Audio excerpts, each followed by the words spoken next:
I'm still shaking with anger as I think about the group of people who tried to bully me into breaking the rules at the theater where I work. They were pounding on the door, screaming at me, and threatening me, all because I wouldn't let them back in after they had intentionally left the building to smoke weed.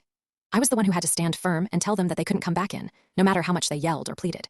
I've worked at this theater for a while now, and I know the rules like the back of my hand. When people leave the building after we've locked the front doors for closing, they're not allowed back in. It's a simple rule, and it's in place for a reason.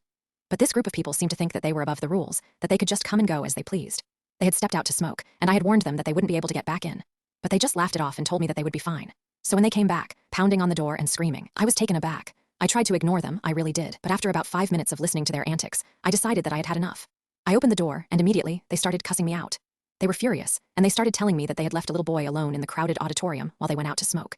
And then they had the nerve to tell me that if anything had happened to him, it would have been my fault for not letting them back in sooner. I was appalled. I couldn't believe that they were trying to shift the blame onto me. They were the ones who had broken the rules, who had left a child unattended in a crowded theater. And yet, they were trying to make me feel like I was the one who was responsible. But then, I remembered something. I had been recording the whole incident on my phone, and I had caught their entire conversation on tape. I had proof that they had been warned about the rules, and that they had chosen to ignore them.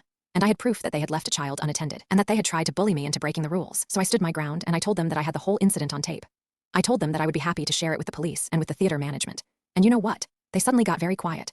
They realized that they had been caught, that they had been trying to shift the blame onto someone else, and they slunk away, defeated. It was a satisfying moment, let me tell you. I had stood up for myself, and I had stood up for the rules, and I had proved that I wouldn't be bullied or intimidated by people who thought they were above the law. I'm just glad that the incident is over, and that I can get back to doing my job without any more drama. But I have to say, it's nice to know that I can take care of myself, even in tough situations.